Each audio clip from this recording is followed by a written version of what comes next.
All right,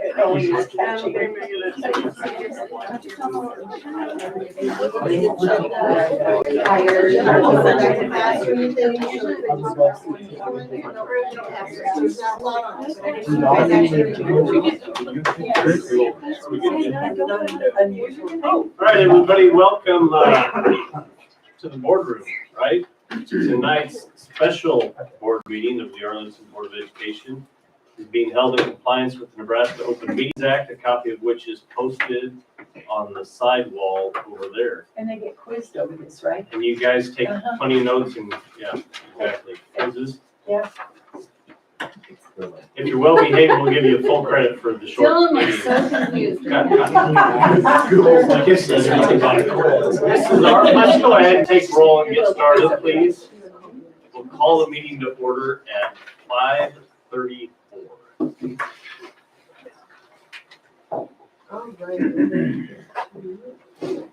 Alrighty, Jason Knox. Here. Chase Craddock. Here. Matt O'Daniel. Here. Bruce Shipp. Here. Janet Warner. Here. Shannon Wilmot, sorry. Here. All right, very good. We have a quorum. Let's say the pledge. I pledge allegiance to the flag of the United States of America and to the republic for which it stands, one nation, under God, indivisible, with liberty and justice for all.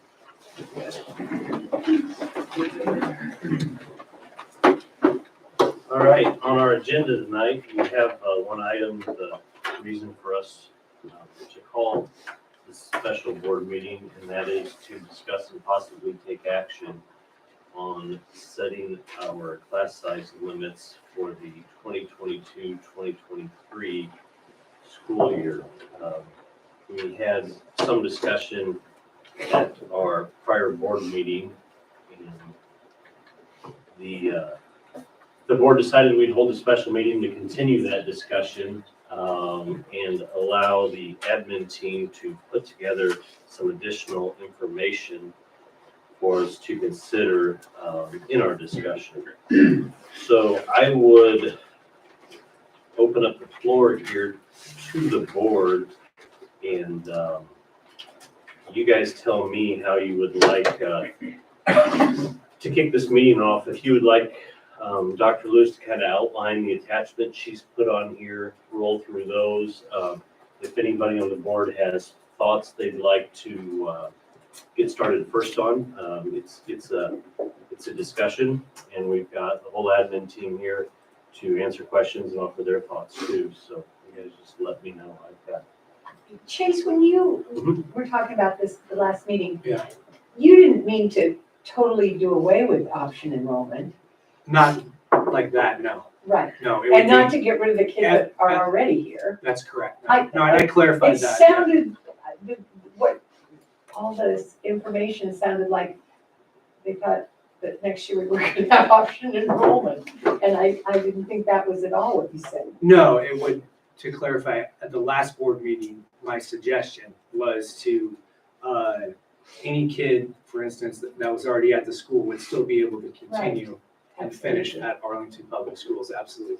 So it was, this is definitely I'm looking long-term here, because I'm afraid of capacity and possibly needing more space down the road. And the number of option students concern me if we have to do another addition or possibly look at building a school. That's, was suggested a couple years ago. Where we are now. So, it would not get rid of, for instance, my suggestion would not get rid of all of our net kids optioning in. They'd still be able to finish their high school career at Arlington. Right. And then I also talked about if they have a younger sibling that wasn't in the district at the time, that to possibly look at what that would look like, ensuring they could also go to Arlington as well. And if there was staff members that had. Employees with children as well, that was in, we've dug in a little bit of that, what that looks like, but that was also my suggestion. Right. Yes. Okay. correct. Thank you. I just, when I looked at this, it looked like we thought we were just gonna cut it off tomorrow. I think that was the way it was. Oh, in the minutes, the published minutes, is that what? No, when I was here, you're- sitting here, I mean, I didn't, but looking through this, it's like, it seemed like we were looking at. My idea would never, as long as a sibling, an employee was here, my idea would never 100% get rid of every option student. Absolutely, that's what I gathered last time. Okay, I guess my concerns that it brought up and why I guess voted the way I did is I was wondering where the numbers came from, because when we had talked about this 2-3 years ago, the numbers per class was a lot lower and different than what they jumped out at me this last time. It was quite a bit, Okay. not quite a bit higher, but a little Yeah. bit higher. Let, So- and let's start there, because I think it's and let's just touch on this real quick, then I think it's a good idea to just kind of, generally speaking, talk about how we set these sizes and how they affect who may or may not be able to option into our district. And I hope I have this sheet. But our board changed, yes, I think I lost it, Chase may have it. Passed a resolution and changed the section sizes in 2019, Probably 20. 2020. About February of 2020, where Okay, we had run into, in 2019, we had run into like a section that grew late into the summertime where we needed a third section. We had to hire a teacher in July. So we asked for the policy in winter of 2020 to protect against that. Like if we have, because without that policy, we had to determine that there was a need and then ask for the board before we could even hire. It was a 2-month process. And we discovered in July that those sections were growing. So we thought if we had a policy that detailed at what size of enrollment we could split, we could, Yeah. then the board has basically approved us to split at that size, and we wouldn't need to ask for permission every single time because it's granted in the policy about splitting class sizes. So that came about, this is the 3rd year we've had that policy. okay. So prior to that, what did that look like? Prior to that, I wasn't here. I mean, we ran into that situation like the month I was hired where Jackie's like, I've got to have another teacher because this has gotten so big and I can't have classes of like 4th graders that have 28 kids and we've got to have, so prior to that, however it was I'll handled try was to before answer I your was question. here. I think it was grade level, wasn't it? Yeah, so before it was like, more like the middle school, high school, where we said like, we will have 45 kids in kindergarten. Yep. So if you didn't hit 45 kids, then, or if you hit 45 kids and we didn't let any more option kids in, it looked like that. Got it. And then it was really on the discretion between the superintendent and the elementary principal for how many sections, what does that look like? And so honestly, and you can attest to this, my first year here, our kindergarten class was 26 kids, and that was then Quinn and Jack, and Such yeah. fun. Woo! 26 little pumpkins is not conducive to a great education, and so. Kindergarten. In kindergarten, especially, but, and so then that kind of facilitated when Dr. Lewis came in, we need something that helps us set some parameters for what the district's expectation is for how many kids is too many kids and what does that look like in an elementary classroom. So then we moved to the classroom split policy, and then from that set capacities under the classroom split, right, if that makes sense. Then it became, then we set our section capacity size. Versus a grade level. And that's probably the biggest change that we've seen there, because that used to be just a capacity versus now it's a section capacity. The section capacity is in some cases 4 students less, but 2 students less typically than what the split was. So with the reason, like, hopefully you're not putting yourself, you're not filling to capacity, so you're going to split next year down the road, because When this board took that action, the only board member that was not on at that time was, I think, Chase. Got it. The rest of us were serving them. So I think this is a good opportunity, certainly for all the board members and even all the kids that are here tonight, to kind of back up and talk about how these class sizes determine the capacity for allowable options and how that's prioritized. I think it's important that we all are operating from the same perspective and the same set of facts as we navigate through these decisions. And I've taken a bunch of notes, and I can either try to get through this, or I can ask Dr. Lewis to explain, because when we have, for example, if we look at first grade, and please, anybody jump in here if you think that this information is not accurate. If we have a section size capacity of 20, right, and we currently have 3 first grade sections, okay? So we have a capacity in first grade for 60 kids You would with 3 sections. with 3 sections. I'm sorry, what attachment are you looking at when you're, I've got the student enrollment summary here from that was from the the last superintendent's meeting? report. at the Oh, so last it's not meeting. attached to this Right. meeting? And then this is the capacity size. I'm kind of working off both of them.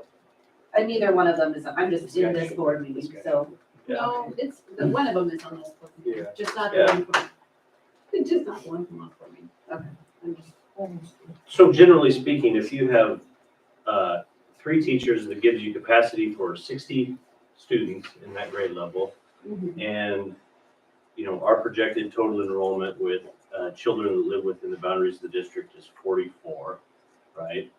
that's our projected enrollment. Projected. Yeah. Yeah, so generally speaking, and these numbers change as people move in and out, that leaves you with a window for, call it 16, as many as 16 kids.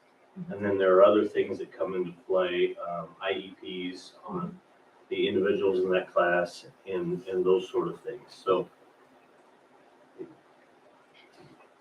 when we run a school and, most of our costs are fixed costs, the cost of the teacher, the cost of the janitor, the cost of the admin team, the cost of the lights, the cost of the building.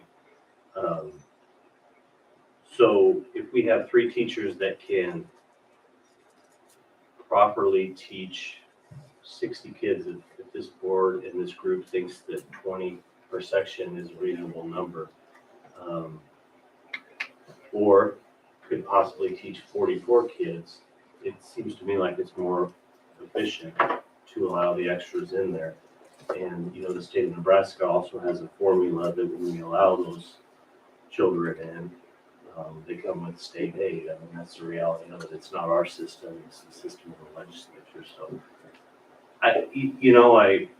because sometimes a family moving into the district will pop open another section because it takes us over capacity of 2 sections.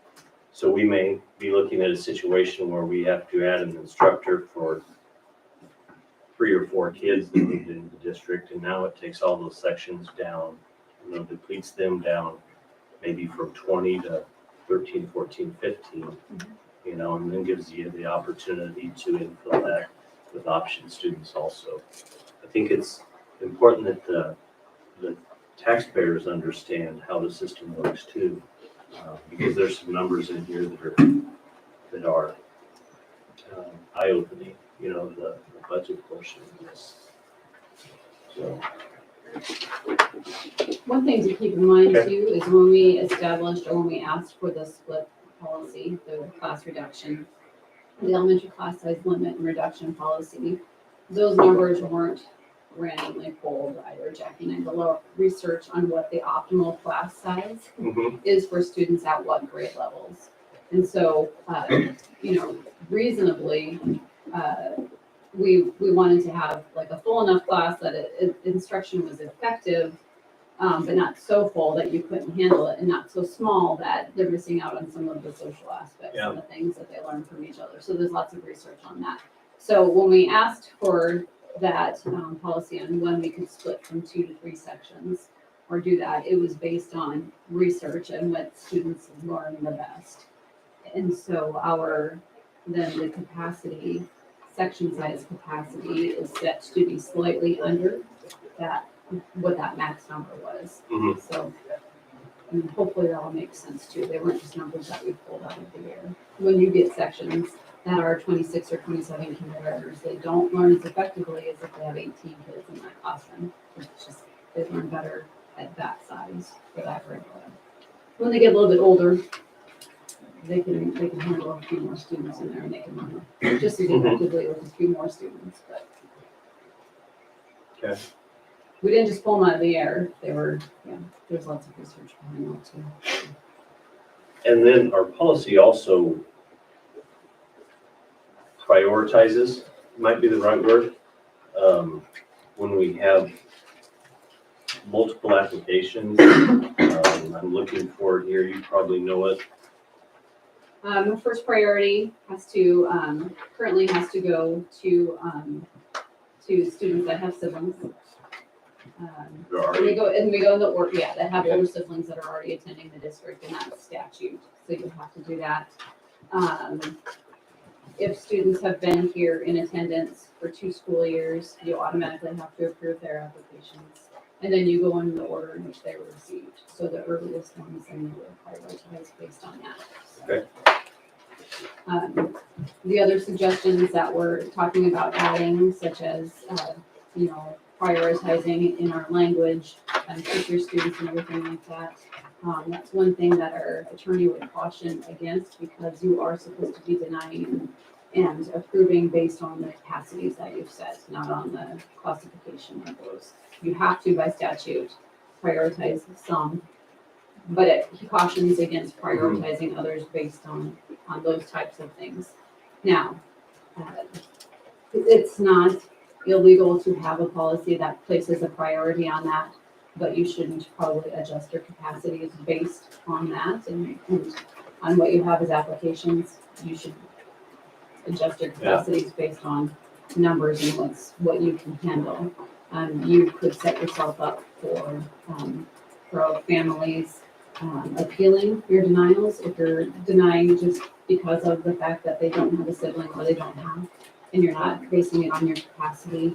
There's an appeal process in it, and it requires, it goes to the next step of the Department of Education, and it involves an attorney that handles it for there, and it involves the school's attorney, so you have to be careful when you specify certain things like that, because you could set yourself up if you're approving or denying based only on that and not on the capacity that you have available.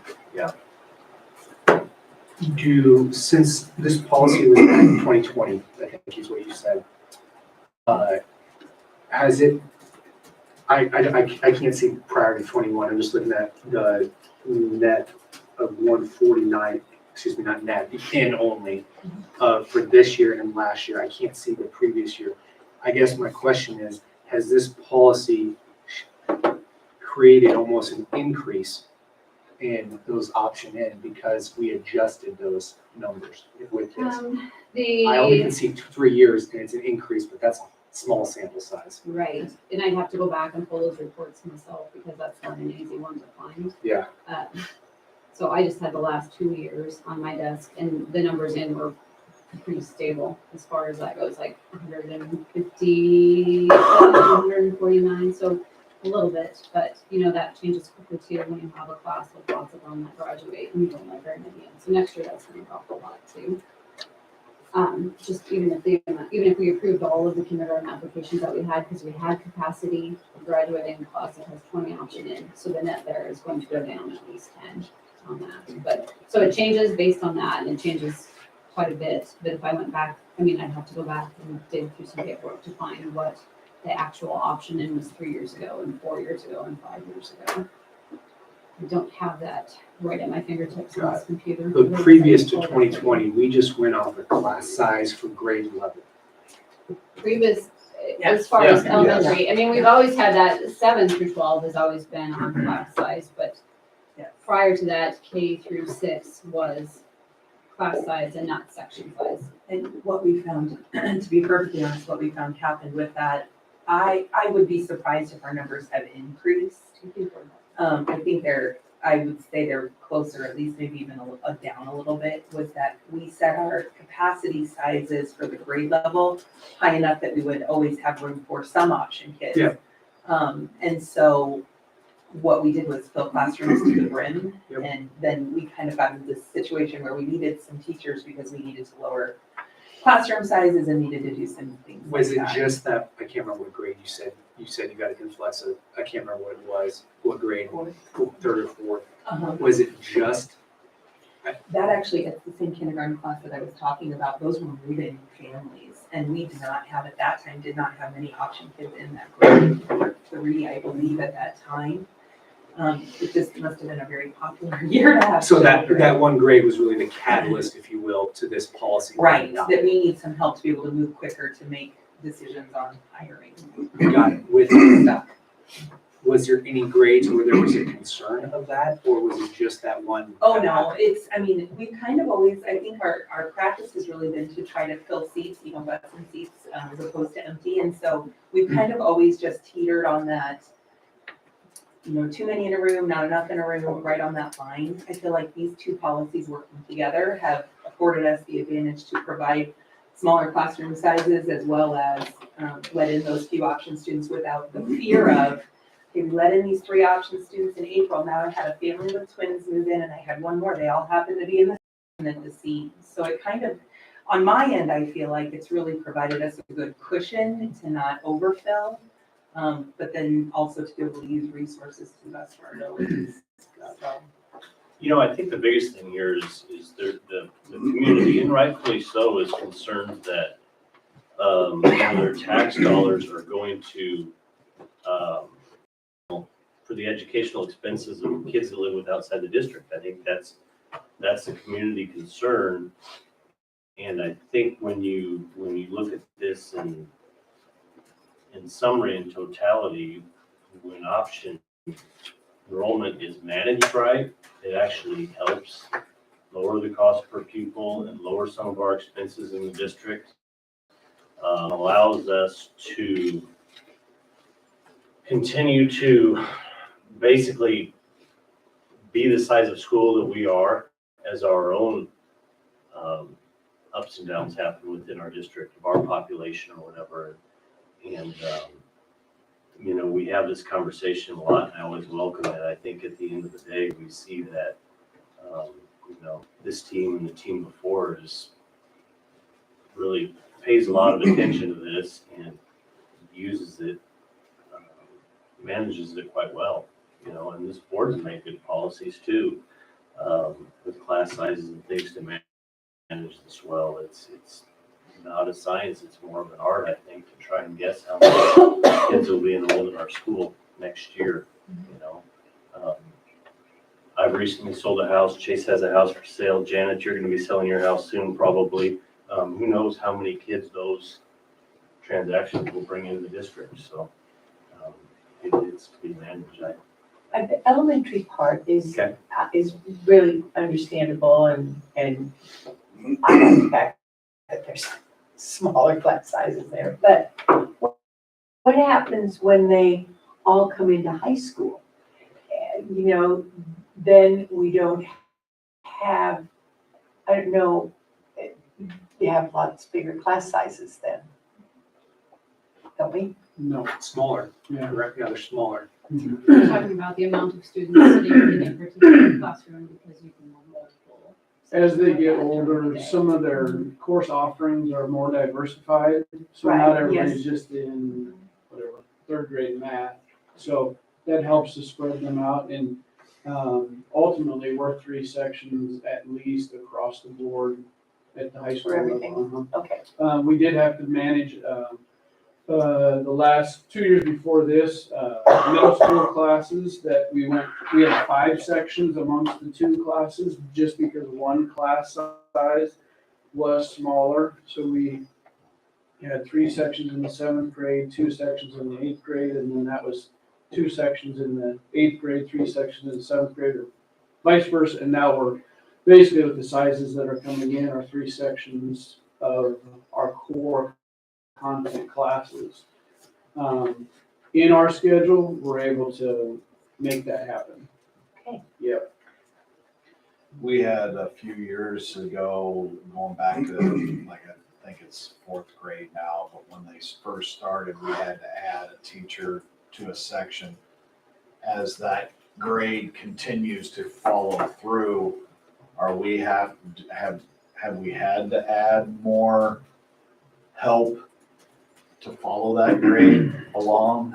So when that Higher. 4th grade group turned into 3, and then Yeah, so when they were in fifth grade, fifth grade's kind of an anomaly because that was COVID and we were We spreading had kids out in 7 every nook and sections cranny. between fifth and We sixth were, that year. we were doing some fun, exciting things then, but, is that third grade, the fourth grade we added for them, so they have 3 and 4. But it's, the nice thing is we've had good numbers coming into kindergarten, which have sustained, and we've had families move in, and Chase is right in saying that a lot of homes that are selling are being sold to younger families who have elementary students. It's usually the first question Cindy and I ask when we've heard something sold is, how many kids are in the house? Or how many bedrooms? We start with that, which then gives us an idea. And so we've been fortunate that we've been mostly maintaining, and our staff has been great about, for example, our second grade is in 2 sections. This year, moving up to third grade, we're only staying in 2 sections, so that that one of those third grade teachers is graciously moving down to second grade next year to pick up the first graders who are in 3. So our staff has been great about flexing. Well, and that was my question yeah. is, are we shuffling teachers to accommodate? A little bit. I mean, Yeah, it's not too much. We're really 2 sections right now in 5th and in 2nd. And next year it'll be 6th and 3rd, and we'll stay in 2 with those as current numbers. And so we've been really fortunate that we've got amazing teachers who pivot on the dime. And I don't know if that was ever. But those highlighted that are 2 section and we open it up, but add more numbers to a section, or we could. Yeah. And we fill that with option kids. And then you get the ones that move in, now all of a sudden. Yeah. Do we need to look at, okay, now we gotta hire another teacher because we have to go to a 3 section when we could have adjusted the numbers to stay at a 2 section instead of. So that's a great question, Bruce. If you look at, second grade is a good example. We actually, on the one document that Dr. Lewis shared, I think last was the last one, it's the one that has like how many option are in which, and if they have siblings or staff or whatever. Mhm. Second grade actually does not have a high option population. They're one of our lower ones. And if you look, we're actually closed for option already in that section because they're at section capacity. So we wouldn't let any more option students into that grade level right now because it's closed. the only way that would ever split into a third Is if had we get- there are 4 students. We in need that 4 class students who to move in into the into district in order to split it, and then we would So accept if some we- option If to. we needed a third, and then we had applications to approve, we could. And that's But we won't approve any because. And that's the same thing with our current 5th grade going into 6th. They're currently closed for option because we're at section capacities, and they don't have a lot of option kids either. Those are all in district kids. So the only way that any of those would split would be, we need an influx of 4 to 5 in each grade of in district, and then we would look to open option. And that's the part that I want to make sure that everybody's clear about, because the sizes of the number of sections that we have is set by our kids within the district. I mean, it is. And I just don't wanna get ourselves into trouble like Chase is looking at down the road, is we set the number high and we have room and we have the teacher there. We're at a 2 section, we have the teacher. So we offer it open for option enrollment. We fill it up and then all of a sudden, boom, a bunch of people move in and now we have to rehire another teacher to fill Well, it. and the way our option capacity has been set is even if we fill to option capacity, it's still gonna be 2 more students in each section would have to move in before we would split to a third. That's why those are set lower than our split size. So we could in have a 2 or 3 two yeah. section grade level, if our option capacity is 18 and there's 18 kids in there, we're closed for option, but you'd also need 4 more students to move in order to split to 3 because it's 18 in each section. So the likelihood you're gonna have 4 or 5 kids move in the summer, knock on wood, is pretty low. So we feel really good about that. We watch it real close when we're like just on the bubble of, are we gonna need to split sections? And we're still obviously closed for option, and then we're just kind of watching under your breath and see what happens. But that policy allows us then in July, when we get the family with twins that move in and we're sitting right on the bubble, they're going, okay, are we biting the bullet or what are we doing? We also, on that policy that you approve, it gives the admin team leeway to look and say, look, this is a class with high needs, and so these two kids are gonna push us over the edge with what we need to serve in the classroom, so we're gonna split. Or, you know, really the class is a good, strong class, and we don't have a lot of high needs, these two extra kids are not gonna push us over, so for this year, we're gonna wait and hold with just 2 sections. Well, and that led into my next question I was gonna ask was, you know, how does that look with special needs kids? That Mhm. not only stay here, but we have to, you know, they go somewhere else too, but the ones that stay here, they pretty much have a person that's with them. Depending on the time, needs of don't the they? students, Right. not all of them, no, but I mean, if they're really high needs, we have a special classroom that they spend most of their day in. And if their needs are moderate, they might have some para side by side, but they might be mainstreamed a lot of the day, and they might have some pull out where they go to the special education teacher to receive special instruction and different things. And then there's some that just need like support as far as having a test read to them or having some extended time or something like that. So, and there's some that just have articulation once a week, you know what I mean? So really the needs are varying degrees there, but So- I wouldn't say that every student with an IEP has an extra person with them all day long. So those that we do pull out, does that open up? No, we count them in our, They count they count them. in our Yeah. If they're curriculum. there or not Still there? part of the We don't class. we don't ever separate them out, even if they are in the mostly self-contained They're counted in special our education, classroom. they're counted in for that. I didn't know if you had, you know, set it for 18 and there was 4 of them by chance in there. No. No, We didn't say, well, we can add 4 more no, they're to counted in that their grade section. level. Yeah, no, they're counted in their grade level.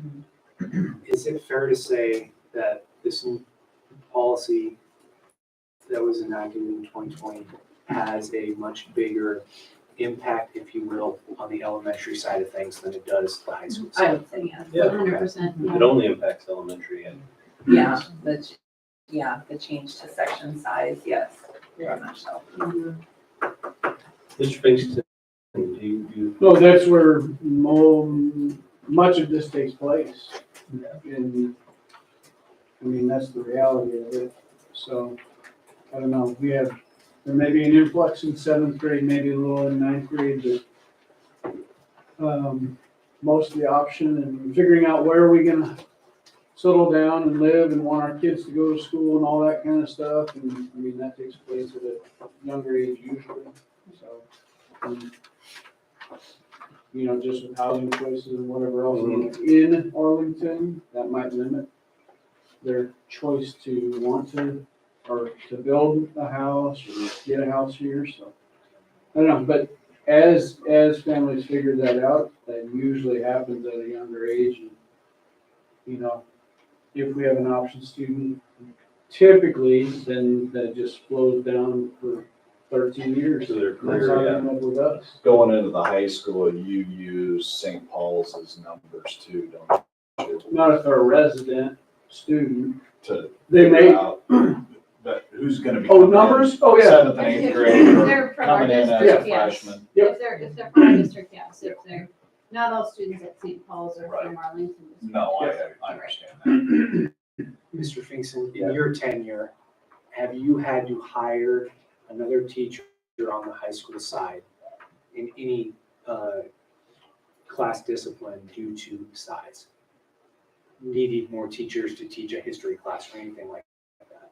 No, the only thing that the board did approve for us is we hired another PE, art, and a half music. To say that was because of optional or anything like that? No, Yeah. yeah, no, I was just curious. You have different tenures. Shared, It was shared. between shared elementary positions, schools. shared specials is where we have hired an additional teacher. Got it. Besides that, the answer is no. And Mrs. Morgan, on your end, during your tenure, how many new teachers roughly have you had to hire to get a third teacher due to section sizes or? That's a great question. I'd have to, Thinking 7. that might, I think, since I've been here in 3 years, I think 2 increment kindergarten classes came into the point where they needed 3 sections. So I think we've added, in 3 years that I've been here, a total of 2 elementary staff members. no, more than that. Since I've been here though, in Yeah. 3 years, we've added more than that many sections. Because I Yeah. thought we had 3 3s and 4 2s when I started. It's interesting. We have hired all but 1 grade level, I believe, in the time that I've been here, so 6 probably. I was gonna say, In your at least in 7 years. 6, yeah. Yeah, but But then, I think- then the, what Tasha did, the, title, well, yeah, not the title, but Curriculum. the, intervention. Yeah. The Sorry. Yeah, I'll clarify, Thank you. K through 6, K through 6. Well, and the interventionist positions, those were hired before your Before me, yeah. time. And those were not a reaction to option. no. Those were- I've hired a lot of staff. I think, so total staff members, we had the 2 interventionists and 6 elementary teachers. Got it. So in your tenure, you've added an additional 6 elementary teachers since you started. Correct. In addition to what was at the time you started. Yes, Yeah, that's got it. correct, yes.